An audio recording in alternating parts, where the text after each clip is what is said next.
ہم نے سورہ فاتحہ تو الحمدللہ کمپلیٹ کر لی تھی. آج ہم پڑھیں گے جو سورہ بقرہ شروع کریں گے. سورہ بقرہ اور سورہ آل عمران، سورہ مائدہ، اس میں احکام بہت ہیں. آپ نے دیکھا ہوگا 30ویں پارے میں صرف آخرت کی باتیں آئی ہیں، احکام نہیں ہیں. تجارت کے مسائل اور ہمارے گھریلو مسائل، حکومت کے مسائل، ان سب چیزوں کا تذکرہ نہیں ہے، کیونکہ یہ مکہ میں نازل ہوئی ہے نا 30واں پارے کا زیادہ تر حصہ. تو مکہ میں تو صرف عقیدے کی اصلاح کی کوشش کی گئی ہے کہ پہلے آخرت پر یقین تو ہو، آخرت پر یقین ہوگا تو پھر انسان عمل کرے گا نا. تو سورہ بقرہ اور سورہ آل عمران اور مائدہ، ان میں احکام بہت ہیں، تو دونوں کی ضرورت ہے. اچھا، یہ صورتیں نسبتاً آسان بھی ہیں. سورہ بقرہ، آل عمران 30واں پارہ اور 38واں پارہ مشکل بھی ہے. تو ہم نے ایک مشکل تو الحمدللہ پڑھ لیا، تو اب ہم انشاءاللہ سورہ بقرہ شروع کرتے ہیں. بقرہ عربی میں گائے کو کہتے ہیں. چونکہ اس صورت میں بنی اسرائیل کے گائے ذبح کرنے کا ایک واقعہ ذکر کیا گیا ہے، تو اس واقعے کے مناسبت سے اس صورت کا نام البقرہ رکھ دیا گیا. قرآن کی سب سے لمبی ترین صورت ہے یہ، اور اس کی بڑی فضیلت ہے. آپ صلی اللہ علیہ وسلم نے فرمایا جو لوگ سورہ بقرہ اور آل عمران تلاوت کرتے ہیں تو یہ دو صورتیں قیامت کے دن سائبان کی شکل میں آئیں گی، یعنی سورج کی تپش سے ان کو بچائے ہوئے ہوں گی اور ان کو بادل کی شکل میں ان پر سائبان بن کے آئیں گی. اور بہت سارے فضائل اور بھی ہیں سورت کے. تو الف لام میم ذالک الکتاب لا ریب فیہ ھدی للمتقین. الف لام میم یہ حروف مقطعات کہلاتے ہیں، اور اس پر میں پہلے بات کر چکا ہوں الف لام میم پر، حروف مقطعات. اچھا، یہ جو حروف ہوتے ہیں نا، آپ نے دیکھا ہوگا قرآن میں الف لام میم صاد، حامیم عین سین قاف، اس طرح بعض صورتوں کے شروع میں ان کو اصطلاح میں کہا جاتا ہے حروف مقطعات. ان کا معنی کیا ہے؟ تو صحیح اور راجح قول یہ ہے کہ ان کا معنی اللہ کے سوا کسی کو معلوم نہیں ہے. تو یہ متشابہات میں کہلاتے ہیں. تو خوب اچھی طرح سمجھ لیں کہ قرآن کریم میں دو قسم کی آیتیں ہیں. ایک کو متشابہات کہا جاتا ہے، دوسری آیتوں کو محکمات کہا جاتا ہے، یعنی محکم کی جمع محکمات. قرآن سے ہی ثابت ہے یہ. سورہ آل عمران کے پہلے رکوع میں اللہ نے یہ بیان کیا هو الذی انزل علیک الکتاب منہ آیات محکمات ہن ام الکتاب واخر متشابہات، کہ اللہ نے جو کتاب نازل کی ہے اس میں بہت سی آیتیں محکم ہیں. محکم کا مطلب جن کا معنی بالکل واضح ہے. تو اللہ فرماتے ہیں کہ یہ کتاب کا اصل ہے. اصل کا مطلب ان کی بیس پہ آگے متشابہات کی تفسیر بیان کی جائے گی. یہ اصل ہے، یعنی قرآن کی کچھ آیتیں ایسی ہیں جو متشابہات ہیں، جو سمجھ میں ان کا معنی نہیں آتا، تو محکم پہ ان آیتوں کو پیش کیا جائے گا. ان کی ایسی تفسیر نہیں کی جائے گی جو محکم کے خلاف ہو. ٹھیک ہے نا؟ اس کی مثال ہے جیسے قرآن میں آتا ہے قیامت کے دن اللہ کی پنڈلی ظاہر ہوگی تو سب لوگ سجدے میں گر جائیں گے. اب اس کا مطلب پنڈلی تو اللہ کے بھی کیا اعضاء ہیں کہ وہ ہاتھ پاؤں ہیں اس کے، آنکھ ناک، اور کیا یہ چیزیں کہ انسانوں کی طرح ہے وہ. تو قرآن میں یہ آیت ہے متشابہ. محکم کیا ہے؟ قرآن میں آتا ہے لیس کمثلہ شیء، اللہ کی طرح کوئی بھی نہیں ہے.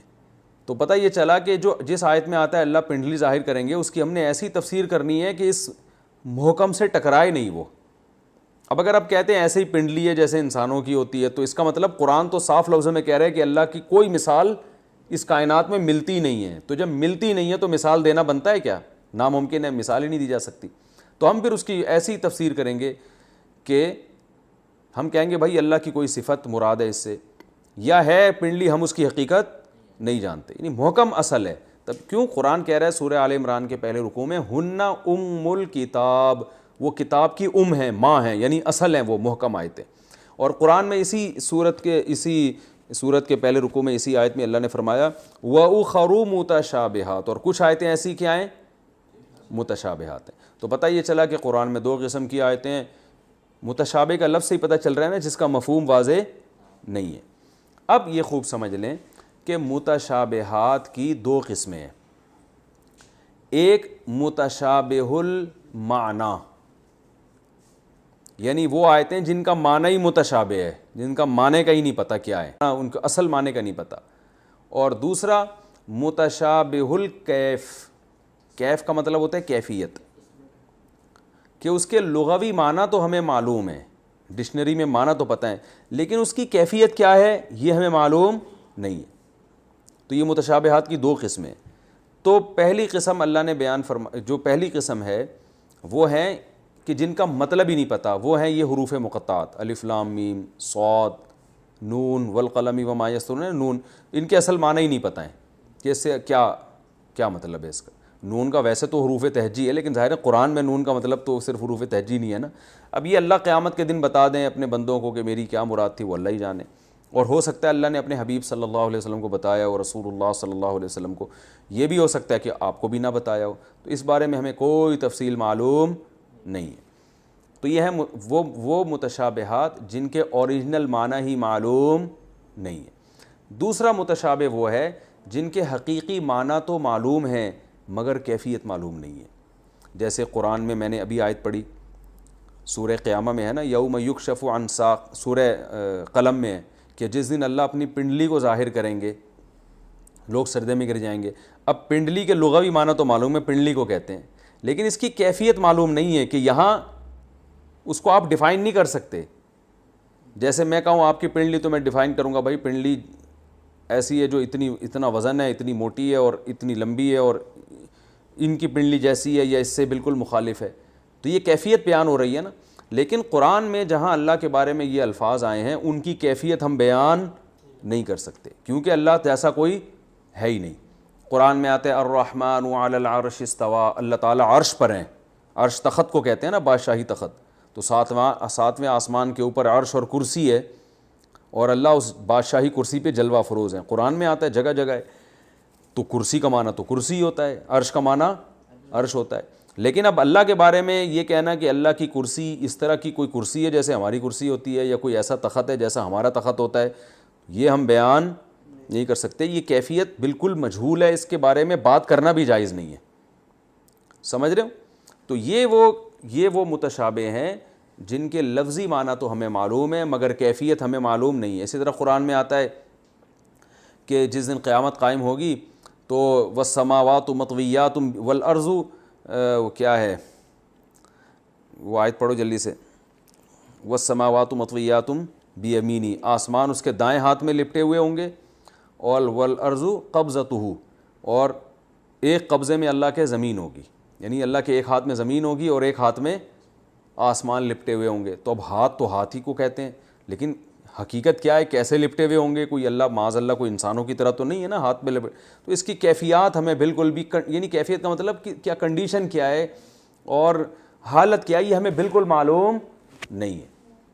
اور قرآن میں اس طرح کی بہت سی آیتیں ہیں، جیسے بلکہ حدیث میں بھی ایسے متشابہات ہیں۔ آپ صلی اللہ علیہ وسلم نے فرمایا کہ اللہ کے دو ہاتھ ہیں، وکلتا یدیہ یمین، اور اللہ کے دونوں ہاتھ دائیں ہی ہیں، اور لیفٹ ہینڈ نہیں ہے اللہ کا، اللہ کے دونوں ہاتھ کیا ہیں؟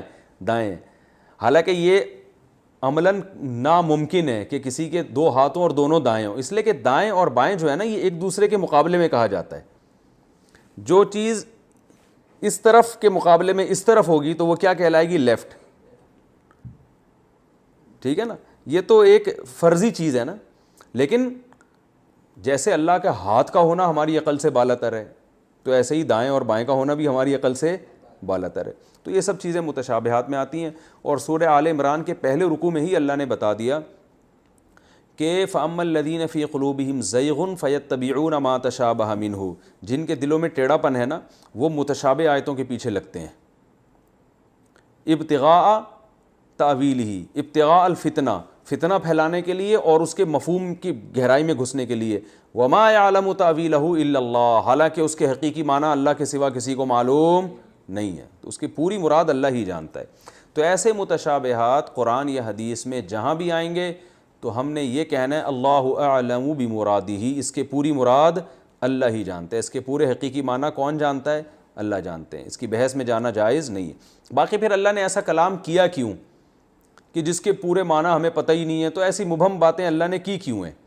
تو دیکھیں جو حروف مقطعات ہیں نا جن کی حقیقت ہمیں پتہ ہی نہیں ہے، وہ اللہ کی اس میں بہت سی حکمتیں ہو سکتی ہیں، ہو سکتا ہے اس پہ اور راز اٹھیں ان باتوں سے۔ تو ایک بڑی وجہ یہ بھی علماء نے بیان کی ہے کہ اللہ یہ بتاتے ہیں کہ تمہارا علم ناقص ہے. ظاہر ہے اللہ کے کلام میں الف لام میم کا لفظ آیا, کوئی مفہوم تو ہوگا یقیناً, لغو لفظ تو آ نہیں سکتا. تو اللہ یہ بتانا چاہتے ہیں کہ جو میں تمہیں بتا دوں وہ تو تمہیں معلوم ہے, جو نہیں بتاتا وہ تمہیں معلوم نہیں ہے. تو تم یہ نہ سمجھا کرو ہمیں سب کچھ پتہ ہے. اور جو متشابہ المعنی ہے نا, یعنی وہ متشابہ الکیف ہیں, وہ آیتیں جن کی کیفیت ہمیں معلوم نہیں ہے, ان کے بارے میں اللہ ہمیں بتانا چاہتے ہیں وہ آزمائش ہے ہماری, کہ تم جس طرح سے اللہ نے تم سے کلام کیا اور جو اس کی سرسری مفہوم تمہارے دماغ میں آ رہا ہے اسی پر اکتفا کرتے ہو, یا بلا وجہ گہرائی میں گھس کے فتنہ تلاش کرتے ہو. کیونکہ بعض دفعہ کسی علم سے روک دینا اس میں بھی آزمائش ہے. دیکھیں کئی جگہوں پر ہوتا ہے نا, دفتروں میں ہوتا ہے یا ایسے ڈیفنس کے اداروں میں ہوتا ہے کہ بڑا آفیسر منع کر دیتا ہے چھوٹے کو کہ آپ کو اس تحقیق کی اجازت نہیں ہے کیونکہ آپ اس سے فتنے میں پڑ سکتے ہو. اب چھوٹا پھر بھی تحقیق کرے گا تو سزا ملتی ہے نا اس کو, کہ بھئی آپ کیوں تحقیق کر رہے ہو, یہ آپ کا کام نہیں ہے. تو قرآن چونکہ آزمائش کے لیے نازل ہوا تو اس میں ایک آزمائش یہ بھی ہے کہ اہل علم کی خواہش ہوتی ہے علم حاصل کرنا, تو ان کو علم سے روک دینا بھی ایک آزمائش ہے. تو اللہ نے بعض جگہوں پہ تو حکم دیا کہ علم حاصل کرو, بعض جگہوں پہ علم حاصل کرنے سے روک دیا. تو کون ہے جو اس آیت پر عمل کرے گا کہ جہاں اللہ نے حکم دیا علم حاصل کرو وہاں حاصل کرے گا, جہاں روک دیا وہاں رکے گا. لیکن اللہ نے اسی آیت میں بتایا جو فتنہ پرست ہے نا وہ محکمات کو چھوڑیں گے, یعنی جہاں اللہ نے کہا علم حاصل کرو وہاں نہیں حاصل کریں گے, جہاں روکا ہے ادھر گھسیں گے وہ. کیونکہ فتنہ پرست آدمی کو ہمیشہ اس علم کا شوق ہوتا ہے جس علم کا وہ مکلف نہیں ہوتا. آپ گھروں میں دیکھو نا, اپنے گھر کا نہیں پتہ کیا ہو رہا ہے اور اڑوس پڑوس کی ساری خبریں رکھی ہوئی ہوتی ہیں کہ اس کے گھر میں کیا ہو رہا ہے, اس کے گھر میں کیا ہو رہا ہے. اب یہ علم تو ہے مگر یہ وہ علم ہے جو فتنہ پرستوں کے لیے, وہ ایسے علم میں گھستے ہیں. تو وہ میں اس پر ایک چٹکلا بھی سناتا ہوں نا, اگرچہ یہ یہاں اس موقع پہ مناسب تو نہیں ہے لیکن اس لحاظ سے مناسب ہے کہ جو بات سمجھانا چاہ رہا ہوں وہ اچھی طرح سمجھ میں آئے گی. وہ ایک بچے نے پوچھا نا, ایک ابو نے اپنے بچے سے پوچھا بیٹا تمہیں پتہ ہے علامہ اقبال کون ہے؟ پتہ نہیں ابا کون ہے. اچھا بتاؤ قائد اعظم کون ہے؟ پتہ نہیں ابو کون ہے. تو ابا کو غصہ آیا, کمبخت اسکول جاؤ تو پتہ چلے نا یہ لوگ کون تھے. تو بچہ کہتا ہے ابو آپ کو پتہ ہے وسیم کون ہے؟ نہیں بھائی. ستار کا پتہ ہے کون ہے؟ نہیں بھائی. ابو گھر میں رہو تو پتہ چلے نا. ٹھیک ہے نا. تو بعض لوگوں کو سارے محلے کی خبر ہوتی ہے, اپنی خبر نہیں رکھتے. جن کا تربیت کا اللہ نے مکلف بنایا اس کی فکر نہیں ہے, دوسروں کی فکر میں لگے ہوئے. تو اسی طرح قرآن میں جو محکم آیتیں ہیں جن کا ہماری عملی زندگی سے عقیدے سے تعلق ہے ان آیتوں پہ ہمیں چلنا ہے. ان آیتوں سے جن سے اللہ نے ہمیں روک دیا تو ان آیتوں سے ہمیں رکنا ہے. تو یہ بھی ایک آزمائش ہے. تو متشابہ آیتیں نازل کرنے کا ایک بڑا مقصد کیا ہے؟ اہل علم کی آزمائش. اور دوسرا ایک مقصد یہ ہے کہ اللہ تعالیٰ انسانوں سے انسانوں کی زبان میں بات کرتے ہیں, کیونکہ عرش, کرسی, تخت یہ سب بادشاہوں کے لیے ہوا کرتے ہیں نا. تو اللہ اپنے لیے وہی چیزیں الفاظ میں وہی چیزیں استعمال کر رہے ہیں جو ہماری سمجھ میں آسانی سے آ جائیں, جو ہماری سمجھ میں آسانی سے آ جائیں. اب دیکھیں ہم نے جو ابھی سورت پڑھی اس میں آتا ہے نا الا ابتغاء وجہ ربہ الاعلیٰ, اپنے رب کے چہرے کی تلاش میں جو خرچ کرتا ہے. تو دنیا میں ہوتا کیا ہے, جو کسی محبوب کو تلاش کرنے لگتا ہے اس کے چہرے کی تلاش میں ہوتا ہے نا, اس کا چہرہ دیکھنا چاہتا ہے. تو چونکہ دنیا میں جو بھی عاشق ہوتا ہے اس کو معشوق کے چہرے سے دلچسپی ہوتی ہے کہ مجھے اس کی زیارت ہے. تو اللہ بھی اپنی زیارت کے لیے اور اپنی رضا کے لیے اپنے چہرے کا لفظ استعمال کرتے ہیں. حالانکہ اللہ کے لیے یہ کہنا کہ ایسا چہرہ جیسے انسانوں کے چہرے ہوتے ہیں یہ تو جائز ہی نہیں ہے. تو اللہ تعالیٰ انسانوں سے بات کرتے ہیں ان محاورات میں اور ان الفاظ میں جو انسانوں کے ہاں استعمال ہو رہے ہیں. اس میں عرش بھی ہے, اس میں کرسی بھی ہے, اس میں ہاتھ بھی ہیں, دائیں ہاتھ میں آسمان لپٹا ہوا ہوگا, صحیح ہے نا, اور ایک ہاتھ میں اللہ کے زمین ہوگی. تو اب فتنہ جو عقل مند ہے وہ کہے گا بھائی یہ اللہ نے ہمیں سمجھانے کے لیے یہ کلام کیا ہے, اس کا مطلب ہے سب کچھ اللہ کے ہاتھ میں ہے اور سب جگہ اللہ کی حکومت ہے. وہ اتنی بحث سمیٹ کے آگے چلے گا اور کہے گا بھائی اب عمل کو مضبوط کرو. اور جو فتنہ پرست ہے وہ کہے گا نہیں اللہ کے ہاتھ ہیں, اس کا مطلب اللہ انسانوں جیسا ہے, ہاتھ کا مطلب کیا ہے, ہاتھ کا مطلب یہ ہے تو ہاتھ کا مطلب وہ ہے. پھر تو یہ غیر ضروری بحثیں امت میں چھیڑے گا وہ. تو ان متشابہات سے ہمیں یہ بھی پتہ چلتا ہے کہ بحثوں کی بھی دو قسمیں ہیں, ایک وہ جس کا عملی زندگی سے تعلق ہے. تو ہمیں اپنی تمام یعنی ایکٹیویٹیز کو اپنی صلاحیتوں کو انہی ایکٹیویٹیز میں محدود کرنا چاہیے جن کا ہماری پریکٹیکل لائف سے تعلق. تو متشابہات کے علاوہ بہت سے ایسے ٹاپک ہیں جن پہ بات کرنے کا کوئی فائدہ نہیں ہے بلکہ فائدے کے بجائے نقصان ہے. تو ٹائم پورا ہو گیا میرا خیال ہے 40 منٹ ہو گئے پورے. تو ٹھیک ہے, آج ہم نے بس یہ الف لام میم کے بارے میں ہی پڑھا. خلاصہ یہی ہے کہ قرآن میں 2 قسم کی آیتیں ہیں, محکمات اور متشابہات. محکمات پر ہمیں عمل کرنے کا حکم ہے, ان کے معنی بالکل واضح ہیں. اور متشابہات کو ہم نے متشابہات کی 2 قسمیں, ایک جس کے معنی ہی معلوم نہ ہو اور ایک جس کے معنی تو معلوم ہو مگر کیفیت معلوم نہ ہو. جس کے معنی معلوم نہ ہو وہ حروف مقطعات ہیں, اور جس کے معنی معلوم ہو مگر کیفیت معلوم نہ ہو وہ آیتیں ہیں جن میں اللہ کے بارے میں آتا ہے ہاتھ ہیں, عرش پر ہوگا, اس کا چہرہ, اس کی پنڈلی, اس طرح کی جو آیتیں. اللہ تعالیٰ سمجھنے کی, عمل کرنے کی توفیق عطا فرمائے.